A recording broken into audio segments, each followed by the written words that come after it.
വിശ്വാസത്തിലെത്തിയിട്ടുള്ള പ്രിയപ്പെട്ട father Joseph, എൻ്റെ സുഹൃത്തും സഹപ്രവർത്തകനുമായിട്ടുള്ള ശ്രീ ജ്യോതിലാൽ, പുണ്യ ഗ്രൂപ്പിൻ്റെ പ്രതിനിധികളായിട്ട് അമേരിക്കയിലെ കാലിഫോർണിയയിൽ നിന്നും നിങ്ങളെ കാണുവാനും ഈ ചടങ്ങിൽ പങ്കെടുക്കുവാനുമായി എത്തിയിട്ടുള്ള ശ്രീമതി രാജലക്ഷ്മി അടക്കമുള്ള എൻ്റെ പ്രിയ സഹോദരിമാർ, രാജലക്ഷ്മിയുടെയും നമ്മുടെയും അമ്മയായിട്ടുള്ള എന്നോടൊപ്പം ഭദ്രദീപം കൊളുത്തിയ പ്രിയങ്കരായ അമ്മ, ഇവിടെ ഇന്ന് പുണ്യ ഗ്രൂപ്പിൻ്റെ സ്കോളർഷിപ്പ് സമ്മാനം ഏറ്റുവാങ്ങാൻ എത്തിച്ചേർന്നിട്ടുള്ള എൻ്റെ പ്രിയപ്പെട്ട മക്കളെ, അവരുടെ രക്ഷിതാക്കളെ, അധ്യാപകരെ, ഈ ചടങ്ങിൽ പങ്കെടുക്കുന്ന എല്ലാവർക്കും എൻ്റെ വിനീതമായ നമസ്കാരം.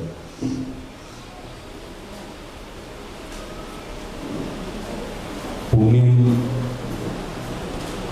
എന്ന പേരിൽ അങ്ങ് ദൂരെ അമേരിക്കയിൽ ആരംഭിച്ച ഒരു സംഘടന, അതിൻ്റെ പേരിനെ അന്വർത്ഥമാക്കും വിധം അതിൻ്റെ വേരുകളെ, അതിൻ്റെ വെളിച്ചത്തെ നമ്മുടെ നാട്ടിലേക്കും നീട്ടിയിരിക്കുകയാണ്, പടർത്തിയിരിക്കുകയാണ്. സർക്കാരിൻ്റെ സമഗ്ര ശിക്ഷ എന്ന പദ്ധതിയുടെ ഒരു കരസ്പർശം കൂടി ഇന്നത്തെ ഈ പരിപാടിയിലുണ്ട് എന്ന് ഞാൻ മനസ്സിലാക്കുന്നു. സർവശിക്ഷ എന്ന പേര് കേൾക്കുമ്പോൾ പെട്ടെന്ന് എല്ലാവരെയും ശിക്ഷിക്കുന്ന എന്തോ ആണ് എന്ന് തോന്നിയത്. നമ്മുടെ മലയാളത്തിൻ്റെ ഒരു പ്രത്യേകത അതാണ്. ശിക്ഷണം എന്ന വാക്ക് ഉത്തരേന്ത്യയിൽ ഹിന്ദിയിൽ അല്ലെങ്കിൽ സംസ്കൃതത്തിൽ ശിക്ഷ എന്നാണ് അവർ പറയുക. കേരളത്തിൻ്റെ മാത്രമല്ല, ഇന്ത്യയുടെ മുഴുവനുമായൊരു പദ്ധതിയുടെ ഭാഗമായി വരുമ്പോൾ അങ്ങനെയാണ് സമഗ്ര ശിക്ഷ എന്ന പേര് നമുക്കും ബാധകമാകുന്നത്. ശിക്ഷ രക്ഷയായിരുന്ന ഒരു കാലം അധ്യയനത്തിലും ഗുരുകുല സമ്പ്രദായത്തിലുമൊക്കെ ഉണ്ടായിരുന്നതായിട്ട് നമുക്കറിയാം. അന്ന് അധ്യാപകരുടെ ശിക്ഷ രീതികളെ കൂടി നമ്മൾ ശിക്ഷണത്തിൽ ഉൾപ്പെടുത്തി സ്വീകരിച്ചിരുന്നു. നിങ്ങൾക്കറിയാവുന്ന ഒരു നല്ല കഥ അതാണ്. ഒരു അധ്യാപകന് ഗുരുകുലത്തിൽ നിറയെ ശിഷ്യന്മാരുണ്ടായിരിക്കുകയും അതിലൊരു ശിഷ്യന് ഏറ്റവും മിടുക്കനായിരിക്കുകയും ചെയ്തിട്ടുണ്ട്. അദ്ദേഹം നിരന്തരമായിട്ട് ആ മിടുക്കനായ വിദ്യാർത്ഥിയെ മാത്രം ഭർസിക്കുകയും ചീത്ത പറയുകയും ശിക്ഷിക്കുകയും ചെയ്യുന്നത് കണ്ട് അദ്ദേഹത്തിൻ്റെ ഭാര്യ, ഗുരു പത്നി, ഭർത്താവിനോട് രാത്രി സംശയം ചോദിക്കുന്ന ഒരു രംഗത്തോടുകൂടിയുള്ള കഥയാണ്.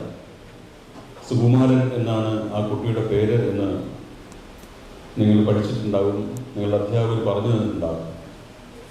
ശിക്ഷയെയും ശിക്ഷണത്തെയും കൂട്ടിയിണക്കുന്ന നമ്മുടെ ഭാരതീയ കഥാസാഹിത്യത്തിലെ പ്രധാനപ്പെട്ട കഥ അതാണ്. അന്ന് രാത്രി ചോദ്യം ചോദിക്കുന്ന രാത്രി നിർഭാഗ്യവശാലോ ഭാഗ്യവശാലോ മിടുക്കനായിട്ടും നിരന്തരം ശിക്ഷിക്കപ്പെടുന്ന സുകുമാരൻ എന്ന കുട്ടി തൻ്റെ ഗുരുവിനെ കാരണമൊന്നുമില്ലാതെ തന്നെ എപ്പോഴും ശിക്ഷിക്കുന്ന തൻ്റെ ഗുരുവിനെ വധിക്കാനുള്ള ശ്രമത്തോടെ ഒരു വലിയ പാറക്കല്ലുമായിട്ട് ഗുരുവും പത്നിയും കിടക്കുന്ന കട്ടിലിന് മുകളിലുള്ള തട്ടിമ്പുറത്തിൽ മറിഞ്ഞിരിക്കുകയാണ്. കാരണം ഇയാൾ എത്രമാത്രം ഞാൻ കഠിനമായി പഠിച്ചിട്ടുണ്ട്, ക്ലാസ്സിൽ ഒന്നാമനായി തൊഴുത്തിട്ടുണ്ട്, മറ്റെല്ലാവരെയും ഒഴിവാക്കി എന്നെ മാത്രം എപ്പോഴും പരിഹസിക്കുകയും ശിക്ഷിക്കുകയും ചെയ്യുന്നു എന്നുള്ളതാണ് സുകുമാരൻ്റെ ധർമ്മസങ്കരം. അന്ന് രാത്രിയാണ് ഗുരുപത്നി ഗുരുവിനോട് ആ ചോദ്യം ചോദിക്കുന്നത്, അങ്ങ് എന്തുകൊണ്ടാണ് നമ്മുടെ സുകുമാരനെ മാത്രം എപ്പോഴും ഇങ്ങനെ ശിക്ഷിക്കുന്നത്? നമ്മുടെ ഗുരുകുലത്തിലെ ഏറ്റവും മിടുക്കനായ വിദ്യാർത്ഥി അവനായിരിക്കെ അവനെ തന്നെ തിരഞ്ഞു പിടിച്ചെന്നോണം അങ്ങ് എന്തുകൊണ്ടാണ് ഭർസിക്കുന്നത് എന്ന ചോദ്യത്തിന് കയ്യിൽ പാറക്കല്ലുമായി വിറയലോടെ തൻ്റെ ഗുരുവിൻ്റെ ശിരസിന് നേരെ ഇരുട്ടിൽ, അന്ന് വെളിച്ചമില്ലാത്ത കാലാണ്, ചെറിയൊരു പന്തമോ മറ്റുണ്ടെങ്കിലായി, കാത്തിരിക്കുന്ന സുകുമാരൻ അപ്പോഴാണ് ഈ ഗുരുഭഗ്നിയുടെ ചോദ്യത്തിന് ഉത്തരമായിട്ടുള്ള ഗുരുവിൻ്റെ ഉത്തരം കേൾക്കുന്നത്. നിനക്കറിയാമോ, ഗുരു പറയുകയാണ്, ഇവിടെയുള്ള ഒരുപാട് കുട്ടികളിൽ സുകുമാരൻ മാത്രമാണ് ഏറ്റവും മിടുക്കനായ വിദ്യാർത്ഥി എന്ന് നിന്നെപ്പോലെ എനിക്കും അറിയാം. ഭാവിയിൽ ഒരു ഗുരു എന്ന നിലയ്ക്ക് എൻ്റെ വെളിച്ചത്തെ ലോകമാകമാകാൻ പടർത്തുവാനും എൻ്റെ ഗുരുകുലത്തിൻ്റെ യശസ് ഭാവിയിൽ ലോകത്തേക്ക് മുഴുവൻ എത്തിക്കുവാനും ഏറ്റവും കെൽപ്പുള്ളവൻ അവൻ മാത്രമാണ്. അവൻ്റെ കൊച്ചു കൊച്ചു തെറ്റുകൾ പോലും തിരുത്തേണ്ടത്, അവനെ പൂർണ്ണനായ ഭാവിയിലെ മഹാനായ ഗുരുവാക്കി മാറ്റേണ്ടത് എൻ്റെ കർത്തവ്യമായിട്ട് ഞാൻ കരുതുന്നു. അതുകൊണ്ടാണ് അവനിപ്പോൾ സങ്കടമുണ്ടെങ്കിലും ഭാവിയിൽ അവൻ തിരിച്ചറിഞ്ഞേക്കാവുന്ന ഒരു വലിയ കറക്റ്റീവ് ശിക്ഷണ പദ്ധതി ഞാൻ അവൻ്റെ മേൽ മാത്രം നടപ്പിലാക്കുന്നു.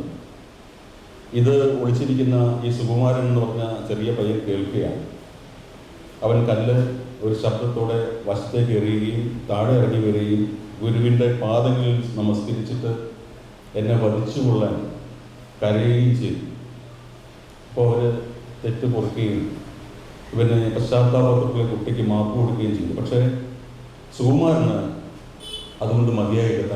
തന്നെ ഏറ്റവും നന്നാക്കണമെന്ന് കരുതിയ ഒരു ഗുരുവിനെ താൻ തെറ്റായി ധരിച്ചു വെച്ചതുകൊണ്ട് അവൻ കാട്ടിൽ പോയി ഉമി എന്ന് വെച്ചാൽ പുതിയ കുട്ടികൾക്ക് അറിയില്ല, നെല്ലിൽ നിന്ന് അരി ഉണ്ടാക്കുന്ന പരിപാടിയിൽ ബാക്കി വരുന്ന സംഗതിയാണ് ഈ ഉമി എന്ന് പറയുന്നത്. നെല്ലിൻ്റെ അല്ലെങ്കിൽ അരിയുടെ ഉടുവസ്ത്രം ആണ് ഉമി.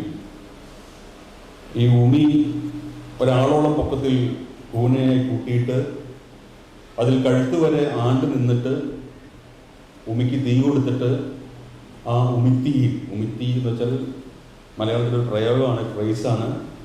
ഏറ്റവും എരിഞ്ഞെരിഞ്ഞ് പിടിക്കുന്ന മാനസിക ദുഃഖത്തെ ദ്യോതിപ്പിക്കാൻ കൂടി നമ്മൾ ഉമിത്തിയിൽ ദഹിക്കുക എന്നൊക്കെ പറയും.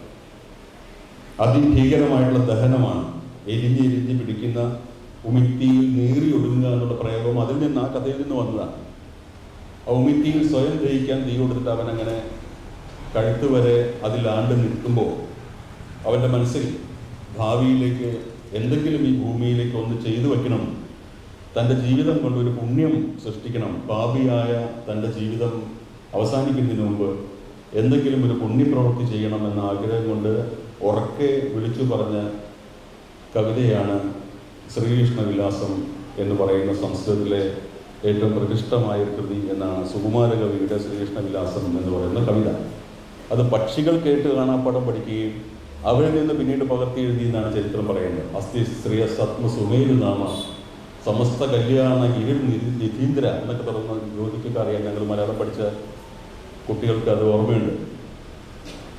അതിഗംഭീരമായൊരു കവിതയാണ്. സംസ്കൃതം പഠിക്കുമ്പോൾ ആദ്യം പഠിക്കേണ്ടുന്ന കുമാരസംഭവവും അമരകോശവും ഒക്കെ കഴിഞ്ഞാൽ പിന്നെ പഠിക്കേണ്ടുന്ന കൃതിയാണ്. ഞാൻ പറഞ്ഞു വന്നത്, അങ്ങനെ അധികപരമായിട്ടുള്ള ഗുരുനിന്ദ ചെയ്തു താൻ എന്ന തോന്നലിൽ നിന്ന് ഭൂമിക്ക് വെളിച്ചമാകുന്ന എന്തെങ്കിലും ഒന്ന് സൃഷ്ടിക്കണമെന്ന ആഗ്രഹത്തിൽ നിന്ന് പിറന്ന ഒരു കൃതി.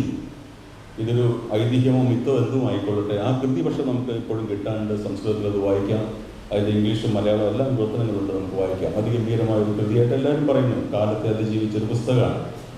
ഞാൻ പറഞ്ഞത് ശിക്ഷയിൽ നിന്ന് എങ്ങനെയാണ് ഒരു രക്ഷ ഉണ്ടായി വന്നത് എന്നുള്ള സംഗതിയാണ്. ഇപ്പോൾ ഭാഷയിൽ ശിക്ഷ എന്ന് കേൾക്കുമ്പോൾ നമുക്ക് എന്തോ ഒരു ദണ്ഡന പ്രവൃത്തിയാണ്, മാരകമായ ദണ്ഡനമാണ് എന്ന് തോന്നുമെങ്കിലും അതിൻ്റെ ഉള്ളിൽ കറക്റ്റ് ചെയ്തെടുക്കുന്ന, വെളിച്ചത്തിലേക്ക് നയിക്കുന്ന ഒരു ആന്തരാർത്ഥം കൂടി അടങ്ങിയിട്ടുണ്ട് എന്ന് ദ്യോതിപ്പിക്കാൻ വേണ്ടിയിട്ടാണ് ഇത് പറഞ്ഞത്. ഇവിടെ പവർ ഓഫ് എ പെൻ എന്ന് പറയുന്ന ഒന്നാം ഘട്ടത്തിന് ശേഷം മഷിവെട്ടം എന്ന് പറയുന്ന രണ്ടാം ഘട്ടത്തിൽ നിങ്ങളെ കാണുവാനും നിങ്ങൾക്ക് തങ്ങളാൽ കഴിയുന്ന ഒരു സഹായം ചെയ്യുവാനും വേണ്ടിയിട്ടാണ് പ്രിയങ്കരായ രാജലക്ഷ്മിയും സംഘാംഗങ്ങളും എത്തിയിട്ടുള്ളത്. ഞാൻ അവരിന്ന് രാവിലെ ഹോട്ടലിൽ വെച്ച് പ്രാതലിൻ്റെ സമയത്ത് കണ്ടപ്പോൾ എൻ്റെ മനസ്സിലൊരു സന്തോഷമുണ്ടായി. ഒറ്റയ്ക്ക് നിൽക്കുന്ന സ്ത്രീകൾ കൂട്ടം കൂടി ഒറ്റയ്ക്ക് നിൽക്കുമ്പോൾ അതിൻ്റെ ഒരു ചന്തം, അതിൻ്റെ ഒരു സൗന്ദര്യം ഒന്ന് വേറെയാണ്. സ്വതന്ത്രരായിട്ടുള്ള വലിയ കാനറി പക്ഷികളെ പോലെ അവരെ ദൂരെ നോക്കുമ്പോൾ തോന്നി.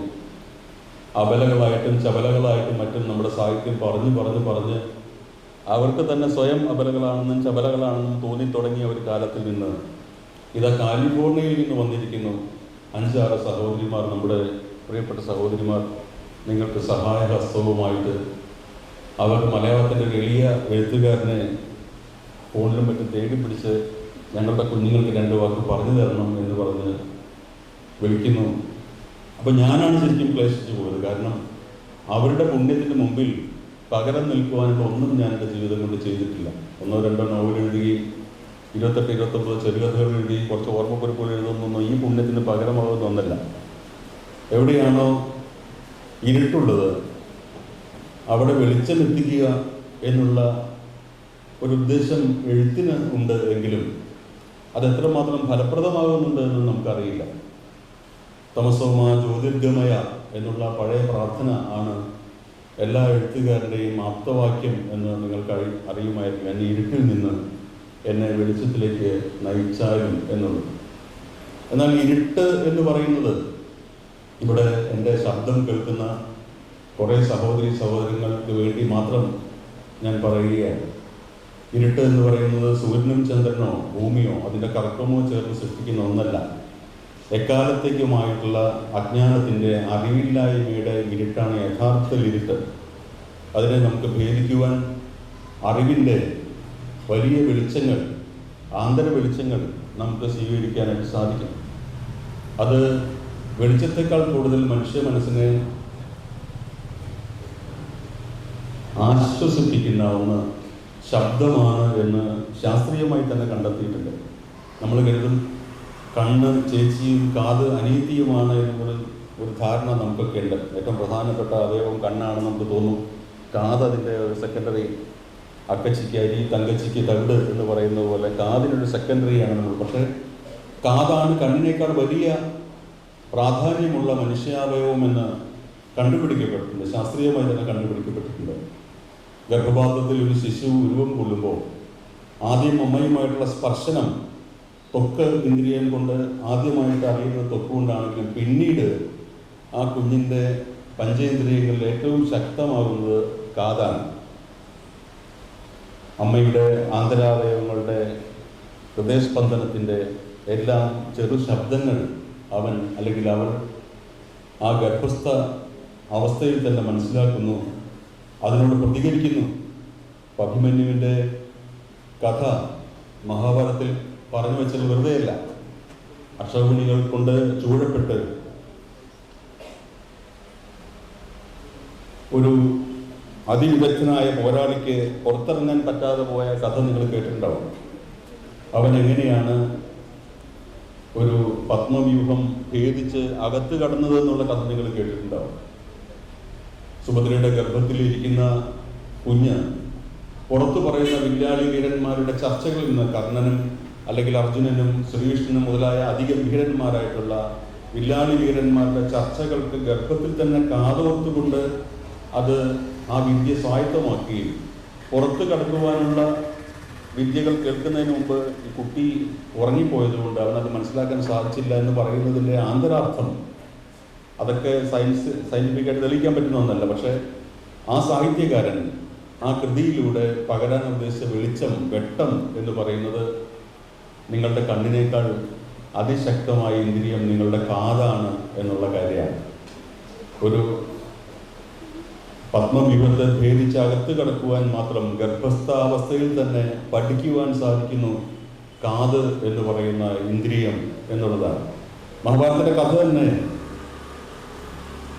കണ്ണുണ്ടായിട്ടും കണ്ണില്ലാതെ പോയ ആളുകളെ പറ്റിയുള്ളതാണ്. അതിൻ്റെ പ്രധാന കേന്ദ്ര കഥാപാത്രങ്ങളിൽ ഒന്നിനെ, ധൃതരാഷ്ട്രരെ, കാഴ്ചശക്തി ഇല്ലാത്ത ഒരാളായി അവതരിപ്പിക്കുന്നതിൻ്റെ പ്രധാന കാരണം ആ മഹർഷി മുൻപേ മനസ്സിലാക്കിയ ഈ തത്വമാണ്.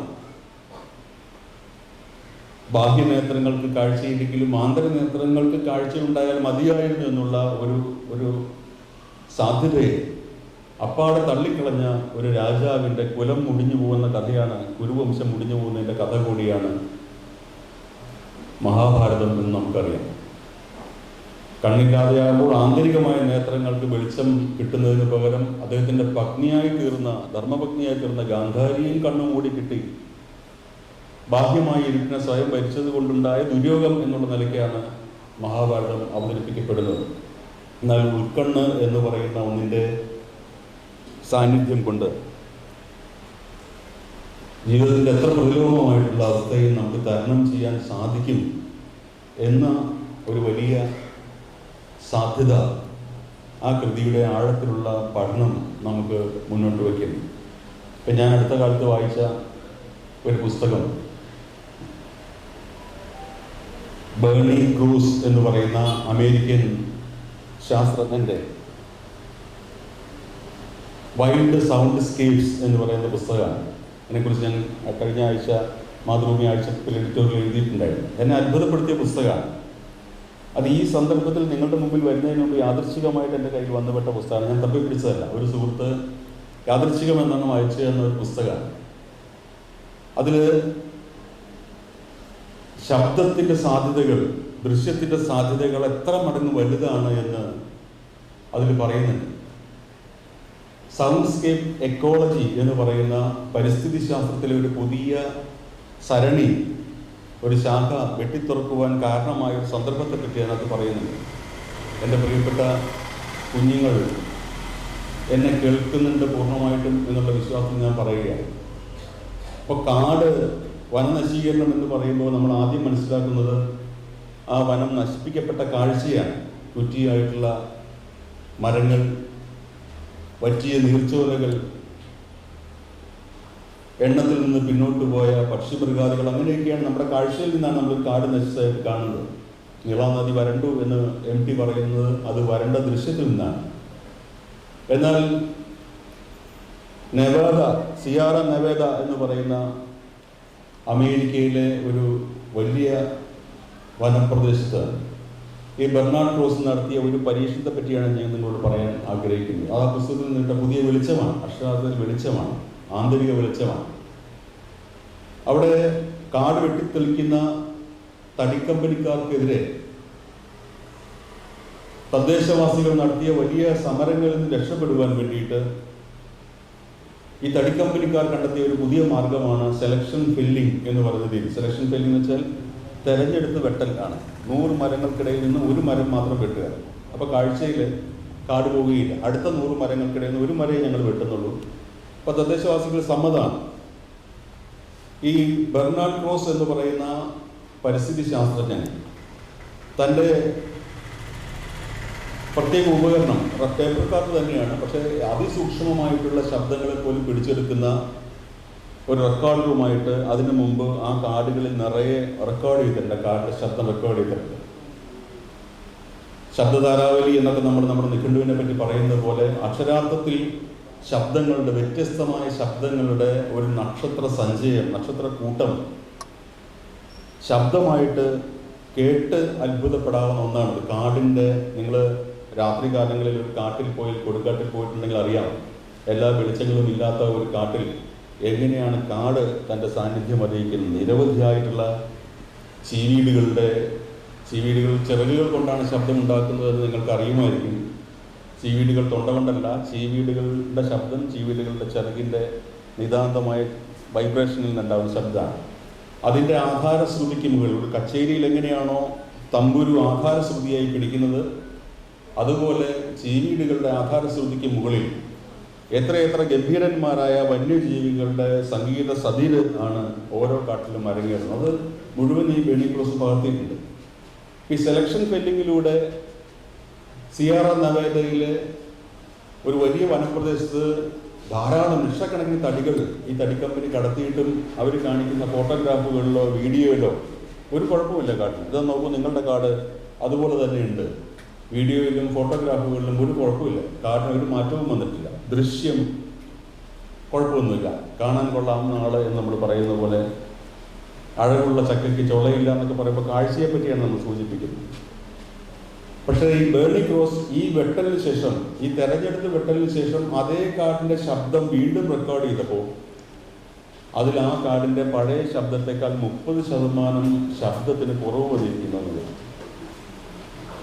അതായത് 100 മരങ്ങൾക്കിടയിൽ നിന്ന് ഒരു മരം പോകുമ്പോൾ ആ പ്രദേശത്ത് അതിൻ്റെ ശബ്ദ രാശിക്ക് 30% കുറവ് വന്നിരിക്കുന്നു. ആ മരത്തെ മാത്രം ആശ്രയിച്ച് ജീവിക്കുന്ന കിളികൾ, ആ മരത്തിൻ്റെ വളർച്ചകൾ ദിശ നിർണ്ണയിച്ച് അതിലൂടെ പറന്നു പോയിരുന്ന മറ്റനേകം പറവക്കൂട്ടങ്ങൾ, ആ മരത്തിൻ്റെ മാത്രം താഴെ അന്തി ഉറങ്ങിയിരുന്ന മറ്റ് ജീവജാലങ്ങൾ, വന്യമൃഗങ്ങളെല്ലാം അപ്രതീക്ഷിതമായി ഇല്ലാതായിപ്പോയ, അപ്രത്യക്ഷമായി പോയ ഈ മരത്തിൻ്റെ അസാന്നിധ്യത്തിൽ നടുങ്ങി അവിടെ നിന്ന് സ്ഥലം വിട്ടതാണ് കാരണം.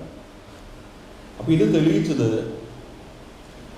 കാണുന്നതിനപ്പുറം അറിവ് കൊടുക്കാനായിട്ട്, ഇൻഫർമേഷൻ, ഡാറ്റ നൽകുവാനായിട്ട് ശബ്ദങ്ങൾക്ക് സാധിക്കും എന്നുള്ളൊരു വലിയ തിരിച്ചറിവാണ്. അതുകൊണ്ട് സൗണ്ട്സ്കേപ്പ് ഇക്കോളജി എന്ന് പറഞ്ഞാൽ പരിസ്ഥിതി ശാസ്ത്രത്തിലെ ഏറ്റവും പുതിയ ശാഖയാണ്. ശബ്ദങ്ങൾ കൊണ്ട്, കാഴ്ചയേക്കാൾ കൂടുതൽ ശബ്ദങ്ങൾ കൊണ്ട് പ്രകൃതിയുടെ സത്യത്തെ തിരിച്ചറിയുന്ന ഒരു കാര്യമാണ്. അപ്പോൾ നമ്മുടെ ചുറ്റും കാഴ്ച ഇല്ലാതായവരെ പറ്റിയുള്ള നിരവധി കഥകൾ ഞാൻ എഴുതി. 2 കഥകൾ, ചെറുകഥകളുണ്ട്, നോവലുകളിലും അങ്ങനെയുള്ള കഥാപാത്രം വരുന്നുണ്ട്. അതുകൊണ്ട് എനിക്ക് അവരെ കൂടുതലായിട്ട് മനസ്സിലാക്കാൻ സാധിച്ചിട്ടില്ല. എറണാകുളം മഹാരാജാസ് കോളേജിലെ ഒരു സന്ദർഭം ഞാൻ ഓർക്കുകയാണ്. ജോർജ് കുട്ടി എന്ന് പറയുന്ന എൻ്റെ ജൂനിയറായിട്ട് BA-ക്ക്, ഞാൻ MA-ക്ക് പഠിച്ചപ്പോൾ BA-ക്ക് പഠിച്ച ജോർജ് കുട്ടി, അവൻ കാഴ്ചാപരിമിതനാണ്. തീരെ വെളിച്ചമില്ലാത്ത, കണ്ണിന് ബാഹ്യനേത്രങ്ങൾക്ക് തീരെ വെളിച്ചമില്ലാത്ത ഒരാളാണ്. പക്ഷേ അവൻ്റെ ആന്തരനേത്രങ്ങൾക്ക് എന്നേക്കാൾ എത്രയോ തെളിച്ചമുണ്ടെന്ന് അറിഞ്ഞൊരു സന്ദർഭമാണ് നിങ്ങളുടെ അറിവിലേക്കും സവിശേഷമായിട്ടുള്ള ശ്രദ്ധയിലേക്കും വയ്ക്കുന്നത്. ഞങ്ങൾ മഹാരാജാസ് ഹോസ്റ്റലിൻ്റെ ഏറ്റവും മുകളിലത്തെ നിലയിൽ MA-ക്കാരുടെ ഹോസ്റ്റൽ മുറികളാണ്. 2ാമത്തെ നിലയിലാണ് ഡിഗ്രിക്കാരുടെ ഹോസ്റ്റൽ മുറികൾ. അപ്പോൾ ജോർജ് കുട്ടി നന്നായിട്ട് വയലിൻ വായിക്കും. ഞങ്ങളുടെ കോളേജിലെ ഏറ്റവും നല്ല വയലിനിസ്റ്റ് അവനാണ്. പലപ്പോഴും സമ്മാനങ്ങൾ കിട്ടും. ശബ്ദം മാത്രം ആശ്രയിക്കുന്നതുകൊണ്ട് അവനതിൽ വൈദഗ്ധ്യം പുലർത്താൻ സാധിക്കും. ഒരു രാത്രിയിൽ ഞങ്ങൾ കൂട്ടുകാർ, MA-ക്കാരുടെ മുതിർന്ന കുട്ടികളുടെ വലിയ ആഘോഷ ഒരു രാത്രിയിൽ ഞാൻ അതിലൂടെ 2ാം നിലയിലൂടെ 3ാം നിലയ്ക്ക് അടക്കുമ്പോൾ ജോർജ് കുട്ടിയുടെ മുറിയിൽ അവൻ ഇരുന്നിട്ട് വേസ്റ്റ് ലാൻഡ് വായിക്കുന്നുണ്ട്. April is the cruellest month എന്നൊക്കെ അവൻ വായിക്കണം. അപ്പോൾ നോക്കുമ്പോൾ ബ്രെയിലിൽ കൈകൾ തൊട്ട് 20ാം നൂറ്റാണ്ടിലെ ഏറ്റവും മഹത്തായിട്ടുള്ള ഒരു കവിത ജോർജ് കുട്ടി ഈണത്തിൽ ഇംഗ്ലീഷിൽ വായിക്കുകയാണ്. ഞാനത് ചെന്നു ജോർജ് കുട്ടി എന്ന് വിളിച്ചപ്പോൾ എൻ്റെ ശബ്ദം മറ്റു പലരേക്കാൾ നമുക്ക് ശബ്ദം ഇവർക്ക് നിങ്ങൾക്കറിയാം, തിരിച്ചറിയാൻ സാധിക്കും. നമ്മൾ കണ്ട മുഖങ്ങൾ, ഒരിക്കലെങ്കിലും കണ്ട മുഖങ്ങളെ മറക്കാൻ എഴുതാമോ എന്നൊക്കെ നിങ്ങളുടെ നാട്ടിൽ തന്നെ കാവാലം നാരായണ പണിക്ക് പാട്ട് എഴുതിയിട്ടുണ്ടെങ്കിലും ഒരിക്കലെങ്കിലും കേട്ട സ്വരങ്ങളെ മറക്കാനാണ് ഏറ്റവും ബുദ്ധിമുട്ട്. കണ്ട മുഖങ്ങൾ ചിലപ്പോൾ നമ്മൾ മറന്നുപോകും, പക്ഷെ കേട്ട സ്വരങ്ങൾ ഒരിക്കലും മറന്നു പോകില്ല. കാരണം ശബ്ദത്തിന് അത്രയും പ്രയോറിറ്റി നമ്മുടെ തലച്ചോറ് നൽകുന്നുണ്ട്.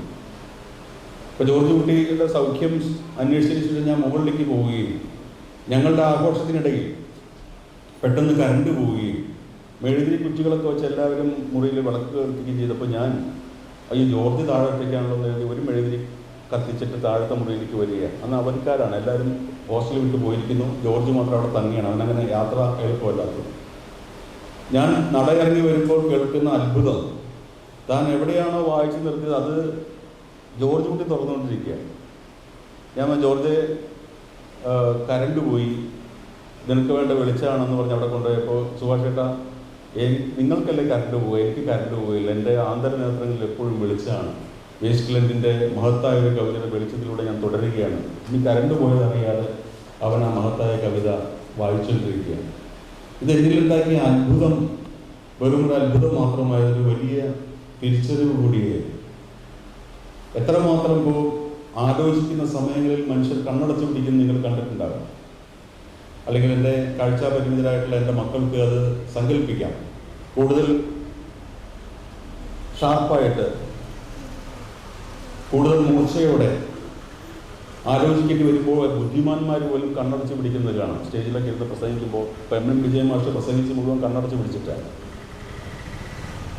നമ്മുടെ ഉള്ളിലെ വെളിച്ചത്തിലേക്ക് നോക്കുകയാണ്, നമ്മുടെ ഉള്ളിലെ അറിവിലേക്കും നമ്മുടെ ഉള്ളിലെ വലിയ ഭൂപ്രദേശങ്ങളിലേക്കും നോക്കുകയാണ് അപ്പോൾ ഒരാൾ ചെയ്യുക. ഇതൊരു പ്രാഥമികമായിട്ടുള്ള പാഠമാണ്. അപ്പോൾ അനുഗ്രഹിക്കപ്പെട്ട സാധാരണ മനുഷ്യർക്ക് അന്യഥ കിട്ടാത്ത ഒരു അനുഗ്രഹത്തിലൂടെയാണ് കടന്നു പോകുന്നത് എന്ന ഒരു സുപ്പീരിയറിറ്റി കോംപ്ലക്സും അത് നിങ്ങൾക്ക് ഉണ്ടാകാൻ പാടുള്ളൂ എന്ന് പറഞ്ഞു തരാനാണ് ഇത് മുഴുവൻ പറഞ്ഞത്. കാരണം മറ്റുള്ളവർ കണ്ണുണ്ടായിട്ടും കാണാതെ പോകുന്ന ഒരുപാട് കാര്യങ്ങൾ നിങ്ങളുടെ ധ്യാനത്തിൽ നിന്ന് വലിയ മനുഷ്യർ ചെയ്തിരുന്ന കണ്ണടച്ചുള്ള മരണത്തിൽ നിന്ന് നിങ്ങൾക്ക് പ്രകൃതി അതിനുള്ള അനുകൂലനം തന്നിരിക്കുകയാണ്. ഇപ്പോൾ കേവ് ഫിഷസിനെ പറ്റിയുള്ള പഠനം വായിച്ചാൽ അറിയാം. കടൽ തീരങ്ങൾക്ക് ചേർന്നുള്ള കരിങ്കൽ കെട്ടുകൾക്കിടയിൽ നേരത്തെ ജലം കയറിയതും പിന്നെ ജലം പുറത്തേക്ക് പോകാനാവാത്തതുമായിട്ടുള്ള ഇടങ്ങളിൽ വളരുന്ന മത്സ്യങ്ങൾ ആണ് കേവ് ഫിഷസ്. കേവ് ഫിഷസ് എന്ന് വെച്ചാൽ ഗുഹാ മത്സ്യങ്ങൾ എന്നാണ് പേര്, മലയാളത്തിൽ പറഞ്ഞു. സയൻസ് പറയുന്നു ഈ എക്കാലത്തേക്കുമായിട്ടുള്ള നിതാന്തമായിട്ടുള്ള അന്ധകാരമാണ് ഈ ഗുഹയുടെ അകത്ത്. അതിനപ്പോൾ വെളിച്ചം കൊണ്ട് നാവിഗേറ്റ് ചെയ്യാനുള്ള, ദിശാസഞ്ചാരം ചെയ്യാനുള്ള ആവശ്യമില്ല. കാരണം ഗുഹയ്ക്കകത്ത് കെട്ടിക്കിടക്കുന്ന വെള്ളത്തിൽ എപ്പോഴും ഇരുട്ടാണ്. അത്ഭുതകരമായ കാര്യം, വർഷങ്ങളെടുത്തുള്ള പരിണാമത്തിൻ്റെ ഫലമായി എക്കാലത്തേക്കുമായി ഈ ഗുഹയുടെ ഇരുട്ടിലെ ജലത്തിൽ പെട്ടുപോയ മത്സ്യങ്ങൾക്ക് കണ്ണുകളുടെ ഭാഗം സ്ഥലം വന്ന് അടഞ്ഞു പോവുകയും, അവിടെ നിങ്ങൾക്കറിയാം മത്സ്യങ്ങൾ കണ്ണുകൾ തുറന്നാണ് എപ്പോഴും ഉള്ളത്. നമ്മൾ കരക്കി പിടിച്ചിട്ടുള്ള മത്സ്യങ്ങൾ പോലും കണ്ണടയ്ക്കാനുള്ള കഴിയുണ്ട്. പക്ഷേ അവിടെ സ്ഥലം ഒരു തൊലി വന്ന് കണ്ണുകൾ മൂടിപ്പോവുകയും അവയുടെ മൂക്കിന് അതിന് മുമ്പുണ്ടായിരുന്ന കഴിവിനേക്കാൾ 10-12 ഇരട്ടി ശക്തി വരികയും ചെയ്തു. അവർ നാവിഗേറ്റ് ചെയ്യുന്ന മൂക്ക് ഉപയോഗിച്ചിട്ടാണ്. ഇത് പ്രകൃതിയിലെ വലിയൊരു അത്ഭുതമാണ്. കാരണം എവിടെയാണോ കുറച്ചൊരു ക്ഷീണം സംഭവിച്ചത് അതിനെ മറികടക്കുവാൻ വേണ്ടി, ചെവിക്ക് അത്ര പ്രാധാന്യമില്ലാത്തൊരു ജീവിയാണ് മത്സ്യം എന്നുള്ളതുകൊണ്ട് അതിൻ്റെ ഘ്രാണശക്തിക്ക്, അതിൻ്റെ മൂക്കിൻ്റെ ശക്തിക്ക്, ശ്വസിക്കുവാനല്ല, ചെകിളുകളിലൂടെയാണ് മത്സ്യം ശ്വസിക്കുന്നത് നിങ്ങൾക്കറിയാം, ഗന്ധം പിടിച്ചെടുക്കുവാനുള്ള കഴിവ് 10-12 ഇരട്ടിയായി വർദ്ധിച്ചിരിക്കുന്നു എന്നുള്ള സയൻറ്റിഫിക് ആയിട്ടുള്ള തെളിവുകളുണ്ട്. ഇത് കാണിക്കുന്ന അത്രയും ചെറിയ ജീവികളിൽ, മനുഷ്യൻ എന്ന് പറയുന്ന പരിണാമ ശ്രേണിയിൽ എത്രയും ഇങ്ങേയറ്റത്തുള്ള വലിയ ജന്തുവായിട്ട് നമ്മൾ തെറ്റിദ്ധരിച്ചിട്ടുണ്ട്. പക്ഷെ പല കാര്യങ്ങളിലും ഒരു മിന്നാമിന്നി അതിൻ്റെ ചന്തിയിൽ വെളിച്ചം കത്തിച്ചെടുക്കുവാനുള്ള കഴിവ് പോലും മനുഷ്യനില്ല എന്നുള്ളത് നിങ്ങൾക്കറിയാം. ധ്യാനം കൊണ്ട് ഇണ ചെയ്യുവാനും ഇരപിടിക്കുവാനും തനിക്ക് വെളിച്ചം കൂടിയേ കഴിയൂ എന്ന ഒരു പാവം കീടത്തിൻ്റെ ആഗ്രഹം യുഗങ്ങളിലൂടെ അതിനെ പരിവർത്തിപ്പിച്ച് സ്വന്തം പൃഷ്ഠത്തിൽ വെളിച്ചമുണ്ടാക്കുവാൻ എഡിസൺ വൈദ്യുതബൾബ് കണ്ടുപിടിക്കുന്നതിനും എത്രയോ മുമ്പ് ആ ചെറിയ ജീവി തനിക്ക് രാത്രികാലങ്ങളിൽ ഇര തേടുവാനും ഇണ തേടുവാനും വേണ്ടി സ്വന്തം ശരീരത്തിൽ വെളിച്ചമുണ്ടാക്കി എന്നുള്ളതൊരു അത്ഭുതമാണ്. ഈ അത്ഭുതം ആ ചെറിയ കീടത്തിന് അത് സാധിക്കുമെങ്കിൽ മനുഷ്യനുള്ള സാധ്യത എത്രയോ വലുതാണ് എന്ന് ആലോചിച്ചാൽ മാത്രം മതി. മനുഷ്യൻ മിന്നാമിന്നിയേക്കാൾ വലിയ ജന്തുവാണ് എന്ന് നമ്മൾ കരുതുന്നുണ്ട് എങ്കിൽ നമ്മുടെ ആന്തരികമായ ശക്തികൾ കൊണ്ട് നമ്മുടെ കെട്ടുപോയി എന്ന് നമ്മൾ കരുതുന്ന ഇടങ്ങളിലൊക്കെ വെളിച്ചത്തിൻ്റെ വലിയ ശ്രേണികൾ സൃഷ്ടിക്കുവാനുള്ള നമ്മുടെ ആഭ്യന്തരമായിട്ടുള്ള ശക്തി, ആന്തരികമായിട്ടുള്ള ശക്തി എത്ര വലുതാണ് എന്ന് നിങ്ങൾക്ക് തിരിച്ചറിയേണ്ടതായിട്ടുണ്ട്. അത് നിങ്ങൾക്ക് അറിയാം എന്ന് ഞാൻ കരുതുന്നു. ആ ശക്തിയെ നിങ്ങൾ യഥാവിധി പ്രയോഗിച്ചുകൊണ്ടാണ് ഇന്ന് പുണ്യം ചാരിറ്റബിൾ ട്രസ്റ്റിൻ്റെ ഈ സ്കോളർഷിപ്പിന് 23-24 മിടുക്കന്മാരും മിടുക്കികളായിട്ടുള്ള കുട്ടികൾ നമ്മുടെ കൂടെ വന്നിരിക്കുന്നത്, ആ സമ്മാനം ഏറ്റുവാങ്ങാൻ എത്തിച്ചേർന്നിട്ടുള്ളതെന്ന് ഞാൻ അറിയുന്നു. അതിലുള്ള വലിയൊരു സന്തോഷം, നിങ്ങളുടെ ഒപ്പം കുറച്ച് സമയം ചെലവഴിക്കുവാനുള്ള വലിയൊരു സന്തോഷം, ധന്യത ഞാൻ നിങ്ങളുടെ മുമ്പിൽ പങ്കുവയ്ക്കുകയും ചെയ്യുന്നു. ഇതിന് ശേഷം ഒരു സെഷൻ കൂടി ഞാനുമായിട്ടുണ്ട് എന്നാണ് ഞാൻ മനസ്സിലാക്കുന്നത്. അപ്പോൾ കൂടുതൽ ദീർഘിപ്പിക്കുന്നില്ല സംസാരം. ഇവിടെ വന്നു ചേർന്നിട്ടുള്ളവർക്ക് ഞാനുമായിട്ട് എന്തെങ്കിലും പ്രത്യേകിച്ച് സംവദിക്കുവാനുണ്ടെങ്കിൽ അതിൻ്റെ മറുപടിയായിട്ട് കൂടുതൽ സംഭാഷണത്തിലേക്ക് ഏർപ്പെടാം എന്ന് ഞാൻ കരുതുന്നു. ഏതായാലും ഈ വന്ന എൻ്റെ സഹോദരിമാർക്ക് വലിയൊരു നമസ്കാരം ഒരിക്കൽ കൂടി ഞാൻ പറയുന്നു. അവരുടെ ഈ വെളിച്ചം ലോകത്തിൻ്റെ വെളിച്ചമായി തീരട്ടെ. ഇപ്പോൾ ലൈറ്റ് ഓഫ് ഏഷ്യ എന്ന് പറയുന്ന ബുദ്ധൻ്റെ പുസ്തകം, ബുദ്ധനെക്കുറിച്ചുള്ള പുസ്തകം എഴുതിയത് ഏതെങ്കിലും വെളിച്ചം കണ്ടുപിടിച്ച ആളെ പറ്റിയല്ല. ഏഷ്യയുടെ വെളിച്ചം എന്ന് പറയുന്നത് ബുദ്ധൻ്റെ ആന്തരികമായ വെളിച്ചമാണ്. ആന്തരികമായ വെളിച്ചം എന്ന് പറയുന്നത് ബുദ്ധനെ, സിദ്ധാർത്ഥനെ ബുദ്ധനാക്കിയ വെളിച്ചമാണ്. ഇപ്പോൾ എൻലൈറ്റ്മെൻ്റ് ഉണ്ടായി എന്ന് പറയുന്ന സന്ദർഭത്തെപ്പറ്റി നിങ്ങൾ ഭാവിയിൽ വായിച്ചറിയും. ബുദ്ധന് ബോധോദയം ഉണ്ടായി എന്ന് തിരിച്ചറിയുന്ന സന്ദർഭം, ബുദ്ധൻ ആദ്യമായിട്ട് ഈ ബോധിവൃക്ഷത്തിൻ്റെ ചുവട്ടിൽ നിന്ന് പുറത്തേക്ക് വന്ന് ബുദ്ധന് ആരോ ഒരു ആപ്പിൾ നൽകിയപ്പോഴാണ് എന്നാണ് പറയുന്നത്. ആ ആപ്പിള് കണ്ണടച്ചുകൊണ്ട് ആദ്യത്തെ കടി കടിച്ച ബുദ്ധൻ ആ ആപ്പിൾ തന്ന ആളുടെ കുടുംബത്തെ മാത്രമല്ല, ആ